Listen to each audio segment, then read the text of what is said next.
Welcome once again to another new episode of Cult Movie Tuesdays right here on Night Owl Video. Thank you for joining me again this week. I'm pretty excited to talk about this movie, Room 237. But before I do that, I want to say welcome to my new subscribers here on the channel. It's nice to have you along.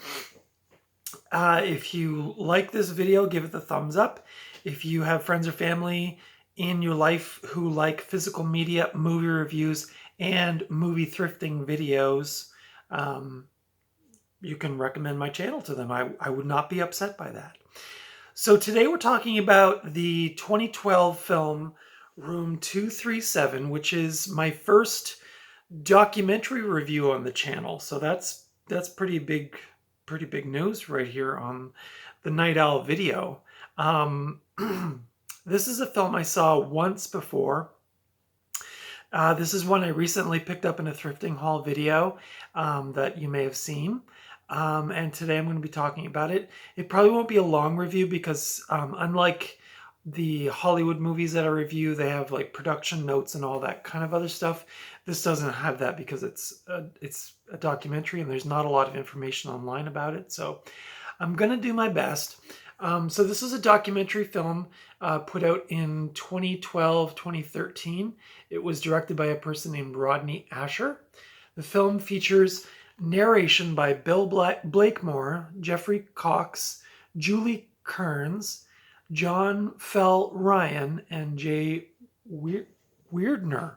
Weirdner. I wanted to say Weidner. I've heard that name before, but I've never heard Weirdner. So those folks do narration through the film, I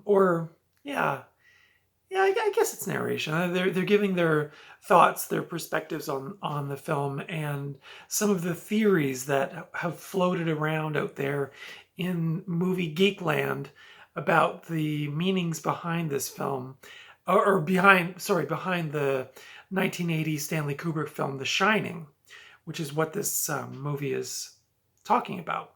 I guess I should have prefaced that before I jumped right into it. So this is a documentary about people's different theories about the film The Shining by Stanley Kubrick, which was based on the book by Stephen King. So that's kind of, yeah. So the synopsis is an analysis of Stanley Kubrick's adaptation of The Shining and the people who believe they have succeeded in decoding the iconic film's hidden messages and symbols. So I'm going to be honest, I love The Shining. Don't get me wrong, it was one of my favorite movies, one of my favorite horror movies. But I don't think I ever spent a lot of time like looking at all the little things in it and like trying to pick it apart. I was just enjoying it as a sort of a story about a family and the sort of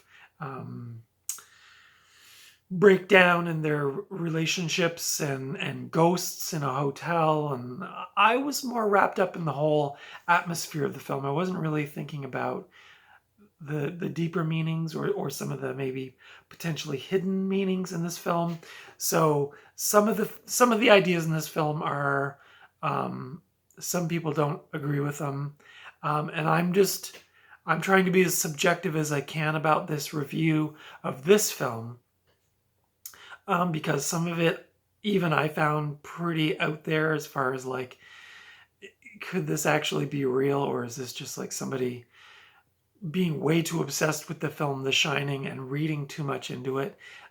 So you could see the movie if you want, and you can kind of make up your own mind about it. But I'm going to be talking about a bit about it and some of the themes that are espoused by these various film buffs and historians. So Room 237 has 9 segments, each focusing on a different element within The Shining, which, quote, may reveal hidden clues and hint at a bigger thematic oeuvre, unquote. Produced by Tim Kirk, the documentary's title refers to a room in the haunted Overlook Hotel featured in The Shining. So if you've seen The Shining, you of course know Room 237. This is a pretty infamous location and part of that film, a pretty famous scene in that film. So I won't get into that, but we'll save The Shining for maybe a winter, Fright Friday winter edition or something like that. Room 237 was screened in the director's fortnight section at the 2012 Cannes and Sundance Film Festivals. Its distribution rights were acquired by IFC Midnight, and it was exhibited theatrically and on video on demand in March of 2013. So, and again, there's a lot of stuff to unpack in this documentary, so I can't go too deep into it, or this would be like an hour-long review. But some of the proposed theme or hidden themes or hidden messages in this film are the assimilation of Native Americans, and there's a scene, if you watch The Shining, the scene where Jack Torrance, played by Jack Nicholson, is in the storage room where all the dry foods are kept. There's like these little cans behind him, and they have a sort of an archaic Native American symbol on it. I think the brand is called Calumet. And apparently during the filming of that scene, Stanley Kubrick was very obsessive with getting those cans all lined up in just a particular way. And so they sort of hint at that. There's also like, obviously in the movie they talk about the hotel being built on an Indian burial ground. There are images, like paintings on the wall of Native Americans. There's a lot of other hints at that. So that was one of the themes that was explored in the film, is that Kubrick was, sort of making a statement about the assimilation of Native Americans. There's also some Nazi imagery and themes in this. Jack Torrance's typewriter is apparently a very famous German typewriter. There's other stuff in there. There's Danny Torrance, the little boy in the film. I forget the actor's name, but he's wearing an Apollo 11 shirt. Now, some of you conspiracy theorists may make a connection between the fakery of the moon landing of Apollo 11 and that Stanley Kubrick was involved in that in some capacity. So then there's this, Danny Torrance in one scene stands up when a ball is rolled down the hallway to him by apparently some ghost, and he stands up and he has an Apollo 11 sweatshirt on, or knitted cardigan on. So there's a lot of these kinds of things where people are seeing things in the film and they're kind of like blowing them up. They're blowing them up. Kind of like that podcast where they take a song and kind of explode it out, and you kind of can dig deeper into what it's really about. So I thought it was it's a pretty fascinating documentary. But again, I'm a really big fan of the Stanley Kubrick Shining. I've never read the Stephen King book, so I can't really comment on that. But the film generally received really good reviews. I think it has like a 94 on Rotten Tomatoes. Although,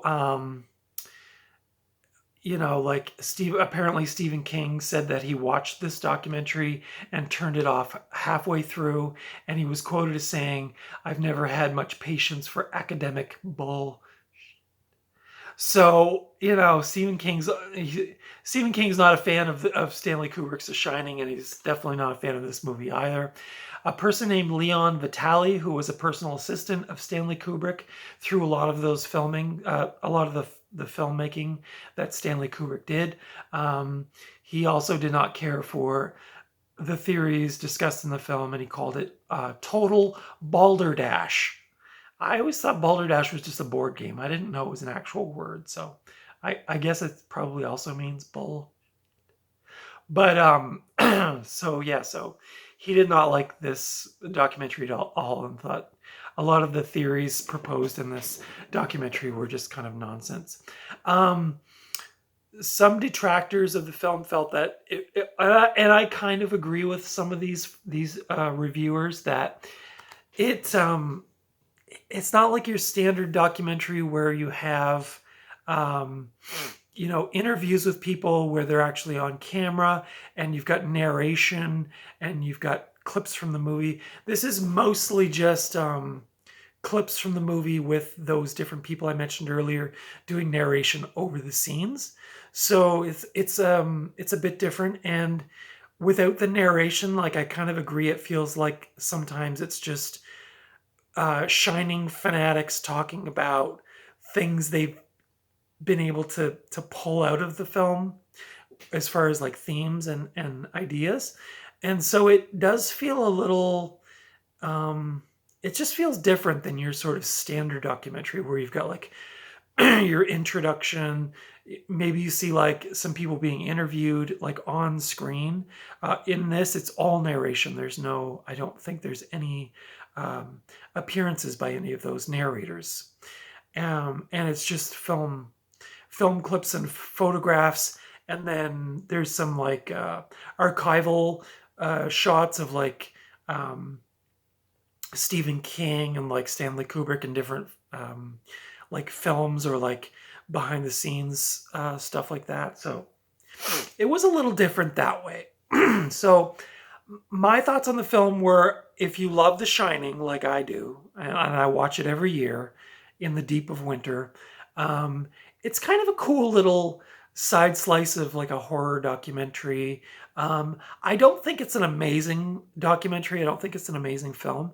It's put together pretty well, and some of the theories are interesting. Some of the theories are really wacky. Like I couldn't get behind a lot of it. So if you're skeptical about that, you might not enjoy this. But if you're willing to kind of set that aside and just kind of take in the ideas and listen to the voices and kind of allow yourself to see some of this imagery, and that maybe there is some truth behind some of this stuff, because like the Native American stuff is clearly there.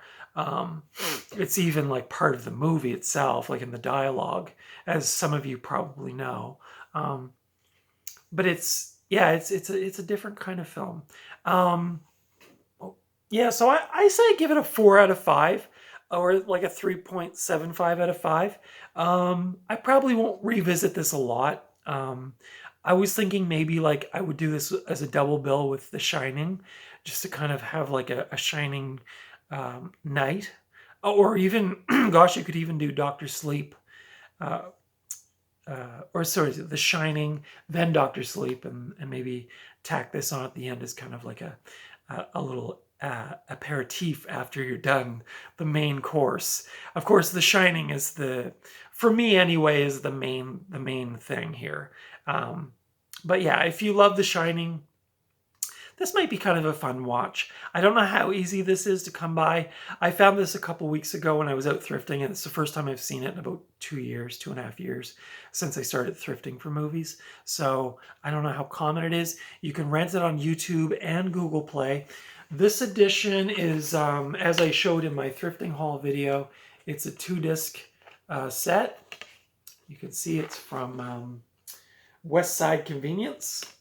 Don't call them though, because they don't have that. You can buy old movies there, but they don't rent them anymore. So don't call up and see if they have any extra rental copies available for tonight of this, because they definitely don't.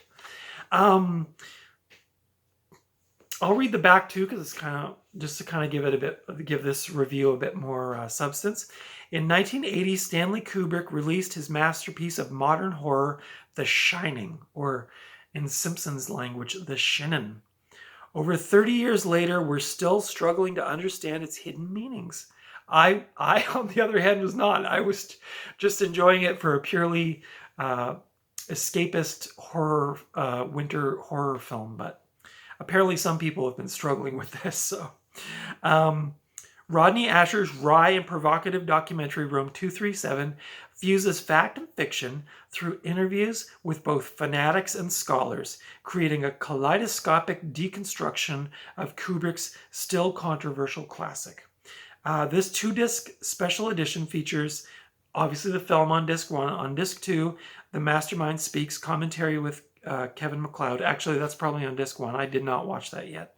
For special features, Secrets of the Shining, panel discussion from the first annual Stanley Film Festival, 11 deleted scenes, the making of the music featurette, Mondo poster design discussion with artist Aled Lewis, trailers, and alternate trailers. Now, I did watch some of the special features, and they were actually pretty cool. The panel discussion from the first annual Stanley Film Festival, which takes place at the original hotel where I think Stephen King wrote the book, or came up with the idea at least. That was pretty cool. That guy, Leon Vitali, was part of that panel, along with the director of this film and the director of the Shining TV miniseries. And it was okay. It wasn't great. There was some interesting ideas in it, but mostly it was just, I found Leon Vitali was very dismissive of everything, and he's a bit old. He's old school, and I found it a little off-putting with some of the younger filmmakers that were on the panel, just because he was really dismissive and didn't seem to be willing to listen to any of it. So that was a little off-putting, but still interesting. I watched some of the deleted scenes. I didn't watch all of them, but what I saw was interesting. And the Mondo poster design discussion with artist Aled Lewis was really, really cool. The artwork that he did is not included in here, I don't think. No, but he did a really cool poster for this documentary, which you could probably find online if you want to see an image of it. It's really cool. It's kind of like Jack Torrance at the edge of the maze, and in the distance is the Overlook Hotel, and there's all kinds of hidden imagery in the poster. As somebody who likes to draw from time to time, I found it really quite cool and quite interesting. So you might want to check that out if you can get your hands on this edition. Room 237. This is put out by Mongrel Media, who puts out a lot of great films. And IFC Midnight. I don't think it has. It's rated general. It's 102 minutes, which is a little longer than I like, as some of you know, but still not too bad. 2012. It has optional English SDH, Spanish subtitles, 5.1, Dolby Digital Audio, and it's presented in widescreen 1.78. The Canadian Film Bureau gives this a PG, and the Quebec Film Bureau gives this a G. So I don't think there's anything too graphic in it, but anyway, I would recommend this movie to you if you like The Shining, if you like documentaries about horror movies or film in general. It's kind of an interesting watch. Just don't expect a lot of the stuff to be it's a little far-fetched at times, so I'm just going to leave it at that. So anyway, if you like this review, give it the thumbs up. Consider subscribing if you haven't already. Follow me on Instagram at Night Owl Video. Thank you for watching this video. I appreciate it. Give me the thumbs up if you liked it, and I will see you at the video store or at the thrift store or out and about, or maybe I'll see you at the cinema. I mean, I don't know. You never know. So anyway, take care of yourself. Be gentle out there, okay? I've had a couple of people yell at me just out in public. If you know me, I consider myself a very gentle soul. I've gotten yelled at the last couple of times, actually, while I was thrifting, which is really disappointing, but I'm going to keep going back to my favorite thrifting spots because I like doing that. But just be kind to each other. I know it's a hard time. We're all trying to kind of get back into the routine of things, and it's weird, and we don't talk about it nearly enough. But just go easy on each other. Be respectful of each other's space. And if you need help, reach out. I mean, there are trained professionals that can give you help. So that's my feel-good ending for this video. Anyway, thanks for watching. I'll catch you next time. Bye.